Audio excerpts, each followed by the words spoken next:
राम राम दोस्तों और मेरी माताएं बहनें, आशा है कि आपके ऊपर बाबा नीम करौली जी की अपार कृपा होगी। आपके घर परिवार में सभी कुशल मंगल होंगे, यही मेरी प्रार्थना, यही मेरी अर्जी है मेरे महाप्रभु बाबा नीम करौली जी से। सबके ऊपर कृपा दृष्टि बनाए रखे मेरे बाबा। जय बाबा नीम करौली महाराज जी, जय हनुमान जी, जय श्री राम। दोस्तों और मेरी माताएं बहनें, आज मैं आपको श्रीमद् वाल्मीकि रामायण अरण्य कांड का 63वां सर्ग सुनाऊंगा। इस पाठ का भी नाम है श्री राम का विलाप। सीता जी की याद कर करके और श्री राम जी विलाप करते हैं। पूरा सुने मेरे भाइयों, मेरी बहनों, आप सभी के सब संकट दूर होंगे। सभी देवी देवता साक्षी हैं पाठ के। जय राम जी की। अपनी प्रिया सीता से रहित होकर राजकुमार श्री राम शोक और मोह से पीड़ित होने लगे। वे स्वयं तो पीड़ित थे ही, अपने भाई लक्ष्मण को भी विषाद में डालते हुए पुनः तीव्र शोक में मग्न हो गए।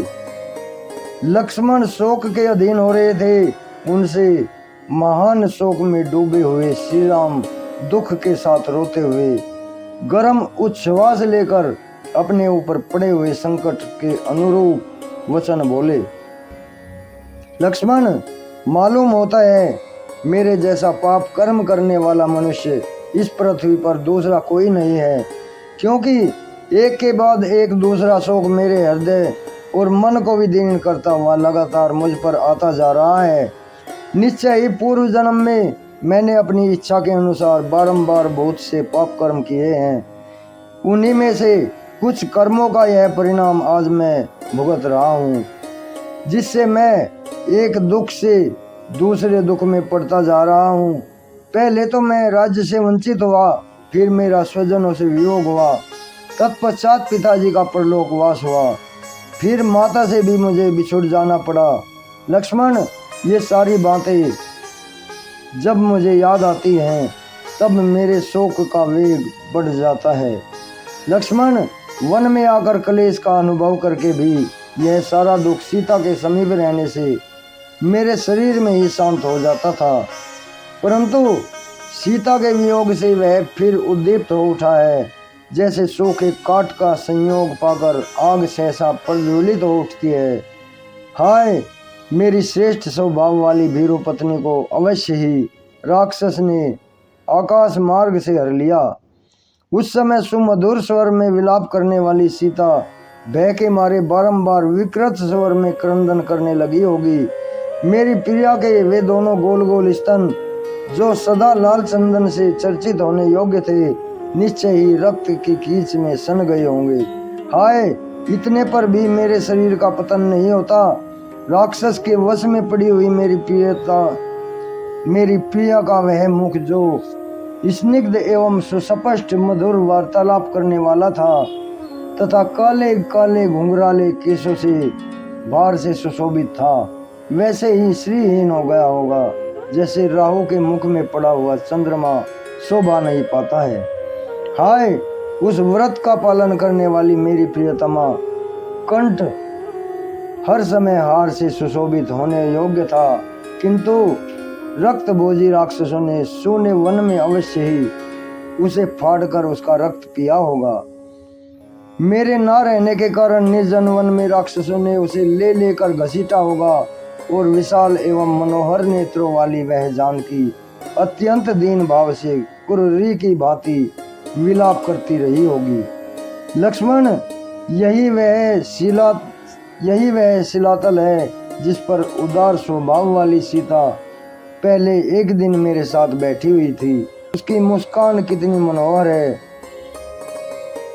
वह उस समय उसने हंस हंस कर तुमसे भी बहुत सी बातें कही थी। सरिताओं में श्रेष्ठ यह गोदावरी मेरी प्रियतमा को सदा ही प्रिय रही है। सोचता हूँ शायद वह इसी के तट पर गई हो, किंतु अकेली तो वह कभी नहीं जाती थी। उसका मुख और विशाल नेत्र पर फुल्ल कमलों के समान सुंदर है। संभव है वह कमल पुष्प लाने के लिए ही गोदावरी तट पर गई हो, परंतु यह भी ठीक नहीं है, क्योंकि वह मुझे साथ लिए बिना कभी कमलों के पास नहीं जाती थी। हो सकता है कि वह इन पुष्पित वृक्ष समूहों से युक्त और नाना प्रकार के पक्षियों से सेवित वन में भ्रमण करने के लिए गई हो, परंतु यह भी ठीक नहीं लगता, क्योंकि वह तो अकेली वन में जाने से बहुत डरती थी। सूर्यदेव, संसार में किसने क्या किया और क्या नहीं किया, इसे तुम सब जानते हो। लोगों के सत्य असत्य, पुण्य और पाप कर्मों के तुम ही साक्षी हो। मेरी प्रिया सीता कहाँ गई अथवा उसे किसने हर लिया, यह सब मुझे बताओ, क्योंकि मैं उसके शोक से पीड़ित हूँ। वायुदेव, समस्त विश्व में ऐसी कोई बात नहीं जो तुम्हें सदा ज्ञात न रहती हो। मेरी कुल पालिका सीता कहाँ है, यह बता दो। वह मर गई है या हर ली गई अथवा मार्ग में ही है। इस प्रकार शोक के अधीन होकर जब श्री रामचंद्र जी संज्ञा शून्य होकर विलाप करने लगे, तब उनकी ऐसी अवस्था देखकर न्यायोचित मार्ग पर स्थित रहने वाले उदारचित सुमित्रा कुमार लक्ष्मण ने उनसे यह समायोचित बात कही। आर्य, आप शोक छोड़कर धैर्य धारण करें, सीता की खोज के लिए मन में उत्साह रखें, क्योंकि उत्साही मनुष्य जगत में अत्यंत दुष्कर कार्य आ पड़ने पर भी कभी दुखी नहीं होता है। बढ़े हुए पुरुषार्थ वाले सुमित्रा कुमार लक्ष्मण जब इस प्रकार की बातें कर रहे थे, उस समय रघुनाथ जी श्री राम ने आर्त होकर उनके कथन औचित्य पर कोई ध्यान नहीं दिया। उन्होंने धैर्य छोड़ दिया और वे पुनः महान दुख में पड़ गए। इस प्रकार श्री वाल्मीकि निर्मित आस रामायण आदि काव्य के अरण्य कांड में 63वां सर्ग पूर्ण हुआ। जय श्री राम, जय हनुमान जी की, जय बाबा नीम करोली महाराज जी की।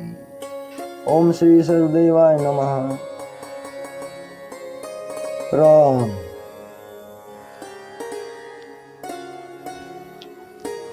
दोस्तों और मेरी माताएं बहनें, ये आज 63वां सर्ग पूर्ण हुआ है। कल मैं आपको 64वां सर्ग सुनाऊंगा। श्री राम और लक्ष्मण के द्वारा सीता की खोज। श्री राम का शोकोद्गार मर्गों द्वारा संकेत पाकर वे दोनों भाई दक्षिण दिशा की ओर गए। पर्वत पर क्रोध, सीता के बिखरे हुए फूल और आभूषणों के कण और युद्ध के चिन्ह देखकर श्री राम का देवता आदि सहित समस्त त्रिलोकी पर रोष प्रकट करना। अभी आज्ञा लेता हूँ। प्रभु बाबा नीम करोली जी, श्री राम जी, श्री हनुमान बजरंग बली जी आपके सभी संकट हरेंगे, यही मेरी प्रार्थना। जय राम जी की।